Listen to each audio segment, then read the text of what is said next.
Really excited about, obviously, the outcome of the game. That game was extremely interesting. Purdue was a fabulous football team. Very, very close game. Anybody could have won it at the end. But when you look at the turnovers and the kicking game, and I just felt like that one turnover and what was the stuff that was going on in the kicking game was the difference. Penalties did matter. We came in and did a good job with our penalties. They had a couple more than we did.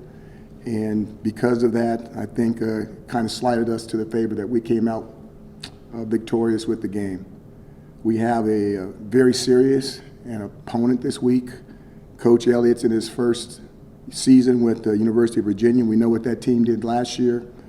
And obviously, they've got very, very good personnel and an outstanding quarterback in Brennan Armstrong. And once again, just like Malik, just like the young man from Purdue, we're playing some of the top quarterbacks in the country, and we expect it to be a close game again. Questions?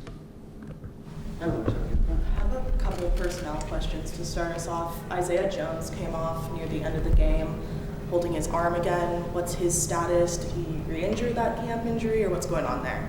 Isaiah's probably done for the year. And then second one, Garrett kind of alluded to some stuff going on last week. I was told there's maybe some sickness among the team.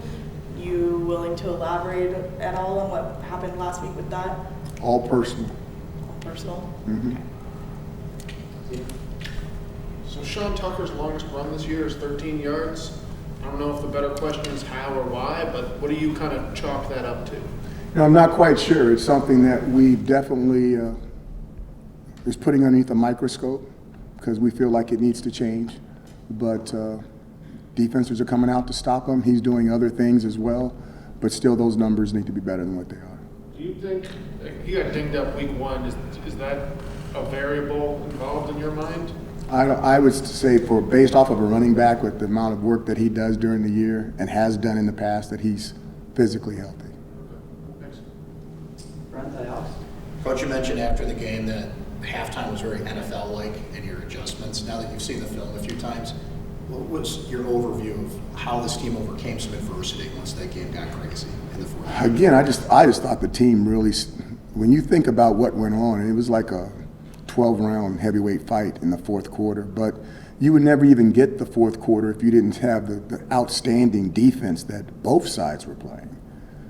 Guys had some guys open, and some guys made plays and some guys didn't make plays. To go from what that score was at the end of the third to what the end of the game was amazing.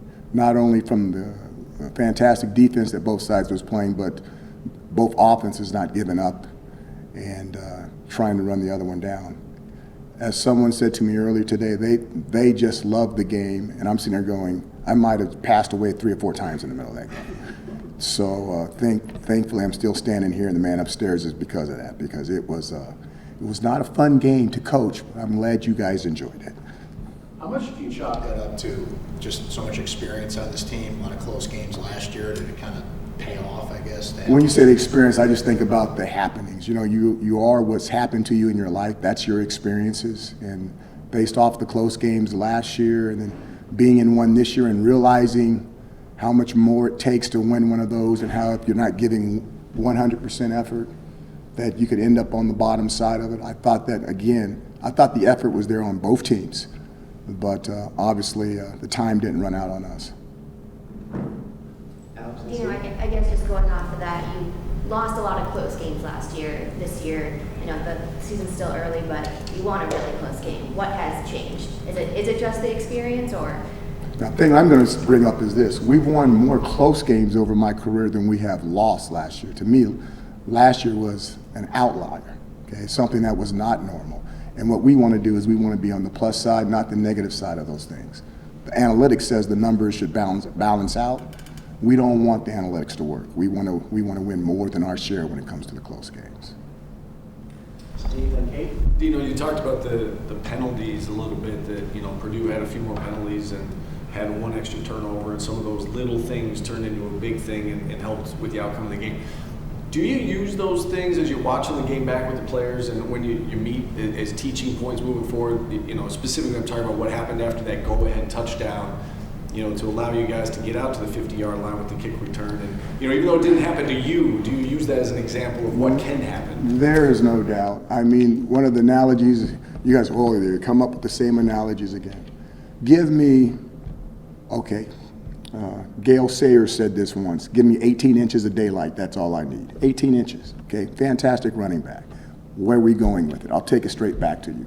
You give me 18 inches in any football game, I can change the outcome of that game. 18 inches. Think about the throw to a Rondé, if it's 6 inches further, okay? I can show you 2 or 3 plays of number 15 not catching the ball, and he caught everything. But if you gave him 6 more inches, he might have had another 100 yards in receptions and 2 touchdowns. And our guys were all over him. And when you're playing 2 really good teams, if you take that and put it where you want, you can change games. So it is important to point those things out, and there's no doubt we went back through that game on both sides of the balls and talked about the positives and the negatives. One of the things that's really big on this team, we talk about, you guys are going to start laughing, we actually had this word before we came here, but we talk about not giving somebody else your juice. Okay, there's an energy, there's an aura about a team that's together, and you don't want to take that and let someone else, quote unquote, get into your head and play mind games with you, Jedi mind tricks with you when you're supposed to be locked into the Ohana and they've got you doing something else. So I thought the team did a fantastic job of keeping their juice and not giving their juice away, and then you guys get to judge the other team. Hey, Coach, you've had a lot of wins here, but you know, I think about Virginia Tech, Clemson, Florida State. Where did this win against Purdue rank for you in your tenure here, and how do you avoid a letdown this week off that high and emotional roller coaster that was Saturday? I don't know if I could do the last part. If I could bottle that, I wouldn't. I might be working somewhere else or working for a lot of other people. But the game ranks extremely high. It was a very difficult game. It's a very good opponent. I know that coach. I've gone against him before earlier in his career, and you knew he was going to be good when he was at Western Kentucky, and he is good at Purdue. He's changed that program around. Those kids were well coached, and it was going to be a battle. And just like the quarterback situation where the score is 9-3 with their offense, and I'm sitting there going, you're not going to, that guy's too good. He's eventually going to get his. And boy, was he getting it in the fourth quarter when it all changed. But staying together and staying locked in, we found a way to win it. It's a big win. And I mean, if you guys watched it, it should be a satisfying win because you could play that game 10 times and it could come out 5-5. Coach, wanted to ask about the trick plays, Philly special, the flea flicker. How much time went into preparing for those last week, and how much is LaQuinn Allen throwing the ball in practice? First of all, okay, it's not a trick play, it's a special play. So trick plays you only do every blue moon. Special plays you work on. So it's a special play. We've worked on it many times. And yes, when we worked on it, he threw the ball a lot better than he threw it in the game. But that was his first throw collegiately in a football game with the loud house and a lot of people there, and it didn't go exactly the way it always went in practice. But I would anticipate the next time he gets his opportunity somewhere in his career that it'll be a lot better. LaQuinn is somebody that we trusted. He had demonstrated that he could perform the skill. And although we were disappointed in the toss, we know that it'll be better next time. Steve? Quick one, I wanted to try and sneak in. Any update on Trevor? You know, when you might get him back? I'm hoping that he'll be back with us soon. And then on a different note, what's it like to prepare for this week, knowing that Nye and Beck had a lot to do with not only Armstrong, but they're deeply familiar with the whole team. Like, what are their roles this week? You know, I think the biggest thing is that, obviously it's an emotional game. As a coach, I've been in those games, other coaches have been in those games. It's an emotional game when you got your old family and you're in front of them again. And those kids are going to want to prove something as well, that, hey, I'm all grown up, that I can ride this bike without the training wheels, without you being here. So it'll be an emotional game. I'm sure that there'll be maybe some hugs and hellos either before or after the game. Either way, it doesn't bother me. The game is the game. But we need to, as a family, we need to understand that it's bigger than all that. It's about Syracuse versus Virginia, and we need to bottle up that emotion until the final whistle, the final clock ticks 0, and then they can unleash some of that stuff and hug each other up. Are those guys like doing stuff with the defense? Like, are Nye and Beck talking to your defensive players about Armstrong's, what they know about Armstrong, what they know about the receivers in the line? Like, is it a little different this week in that sense? Those guys work for Syracuse University. They need to do everything in their power to make sure that Syracuse University has success on Friday night.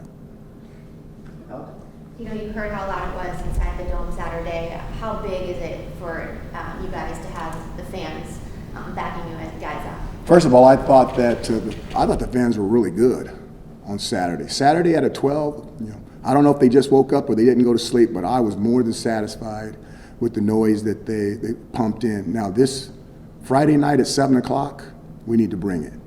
I mean, the whole country needs to see exactly what it's like to go to school here and be a part of what's going on in the Dome and in the Loud House. Do you think they've had a big impact? I know it's had a big impact, and I want it to be a bigger impact. We need more. Coach, with Isaiah being out, what does that do to the receiving room, and has there been anyone that's made a little bit of headway toward that wide receiver 1 position? I know that I would imagine that Damian's going to be up in the first slot, but that's always been an or position for us, and we expect some other guy to step up in there. I can't tell you right now who that is. With the Arizona State coaching job opening up, do you have any comment on Tony White possibly going? You know what? I don't have any comments on that job or any of my guys going for any other job, because right now they're paid for Syracuse University, and I know what they're going to say. They're focused on what's going on Friday night at 7 o'clock. And then on a different note, I know Sean Tucker had, I think, 10 fewer touches than he had last week. Is there kind of an ideal number for you guys, how much you want him to get the ball and how much he's prepared to get the ball in the game? We want to give it to him as much as we can. A lot of those minus 10 rushes was our third down percentage. You know what I mean? When you're not converting on third down, you're going to get less plays. When you get less plays, there's less opportunities, not only for Tucker, for everybody. So we need to do a better job in the first half, definitely, on our third down percentages to make sure we get the plays that we need to get the ball around to the people we need to get it to. Coach, on UVA, how do you plan for Keaton Thompson? Say that again. How do you plan to defend Keaton Thompson? Why am I blanking? The receiver, the football player, that lines. Oh, okay. Excuse me. There you go. The big, tall dude. Yes, sir. We don't have anybody that can jump with him. He's a big, tall target and very, very well coached. And you saw, even based off of last year, the numbers that he put in. But, we're going to line somebody up on him. And, once again, he is really, really good. Okay, he's different than the guy from Purdue 15. He's different than him, but he's really, really good. But you guys, it's the combination of the receiver with the quarterback. Brennan Armstrong is, again, he's one of those guys. He's got numerous deliveries. I sound like a tape recorder. He's very, very accurate with the football. Last year I thought that he was either number 1 or number 2, being the best ones in the conference. And you got Leary from NC State. You had the guy from Pitt that went to the Steelers that they're talking about could be a starter for the Pittsburgh Steelers. And there's a lot of good quarterbacks in this conference. And Brennan Armstrong is another one that's going to come in. And you guys are going to say he can't be better than the Purdue guy. And then whoosh, there he is. Yeah, he's really, really good, and he's really, really talented. So. Steve, and Alan. Dino, playing off that fan question, there's a tangible excitement, I think, around this team right now. And, people are already talking about 5-0 and a week off before NC State. And what could that be like? And, how do you go about keeping the players grounded and not looking too far ahead and managing success while everybody else around you is, chattering about 5-0 and maybe 6-0 and what the season could be? Stephen would say I would eliminate media press conferences and I would keep everybody away from the players. They can't listen to the noise. You've heard the words, the rat poisons, everybody's got better terms for it than I do. The bottom line is they need to lock in and focus on the process. And the process is being 1-0 every week. And, the team understands when the train left at the end of August who was on the train and who wasn't on the train. And when I say that, I mean players, media, family members, community, roommates, next door neighbors. We all know who was on the train. And now we're where we're at, and there seems to be like there's a whole bunch of extra cars on the back of the train that weren't there before. They know the difference, and if they keep doing the process and they stay with that and understand that we're playing one team a week, and this is a short week, it'll give us our best opportunity to win. It doesn't mean we will, but it'll give us our best opportunity to put our best foot forward. Emily and Kate? Now that we're a couple weeks into the season, you've seen Schrader back in some game situations. What can you say about the impact that Beck has had on Schrader as a quarterback? I didn't understand the question. I got a little bit. Give it to me one more time. What impact have you seen Beck have directly on You said Schrader's Beck. skills? I didn't hear the word Yeah, Beck. Jason Okay, Beck. there you go. Now I got what you're saying. He has a very calming effect. You know, Schrader's a little, he's a little high strung. So Beck can get after you, but that's not how he's wired. He's a little bit different. So they're a good fit. They make a good couple. They're not odd. That's old school. You don't know about the odd couple. Yeah, I know. Axe has to help you with that one. You can tell her about the odd couple later. But they're a good fit. Kate? Hi again, Coach.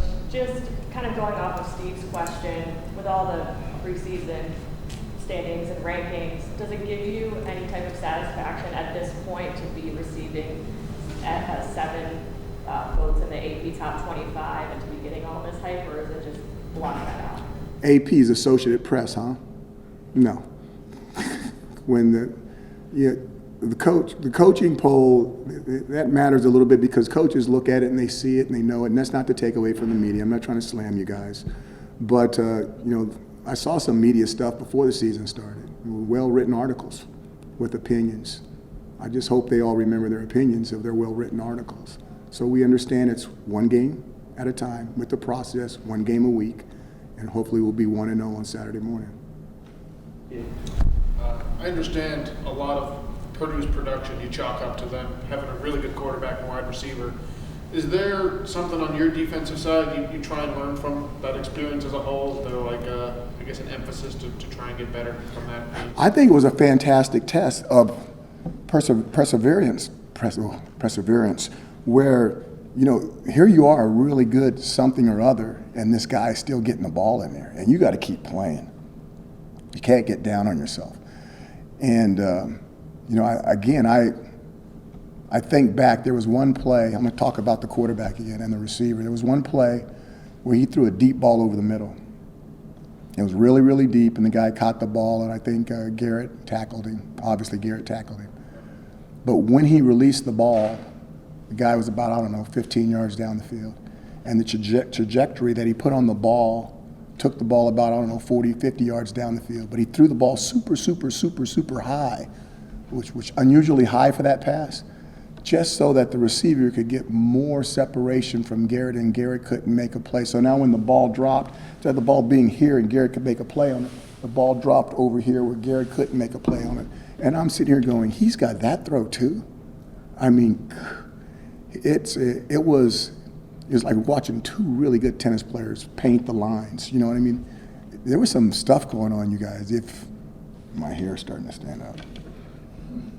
They're standing up. From a coaching standpoint, watching somebody really, really talented and gifted, that's a game to watch. It was, after I watched it the third time, it was still exciting to watch, and there was still some fantastic play on both sides of the ball. What does that do for Garrett to be able to have a balanced matchup like that against one of the best guys in the country? I think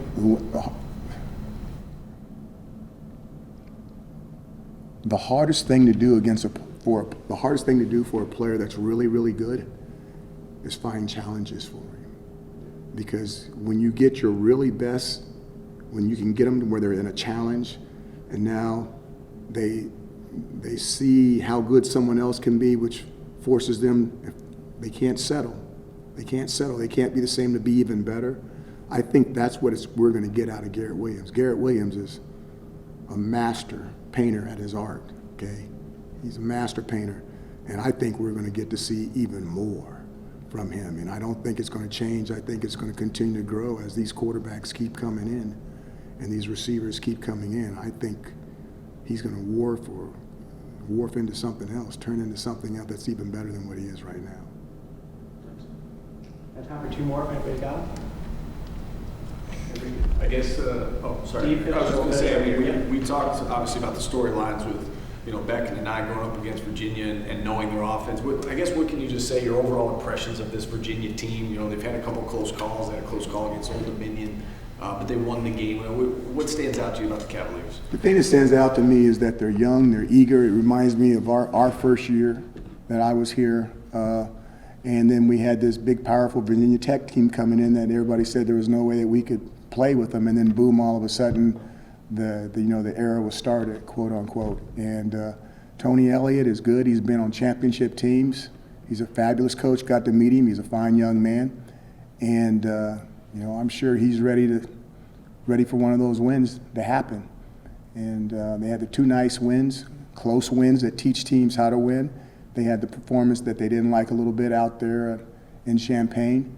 But they're coming in here, and he's been in this place, and he's been in this locker room plenty of times. Okay, so he's very familiar with us, and hopefully, it'll be one of those situations where we're happy when it's all said and done.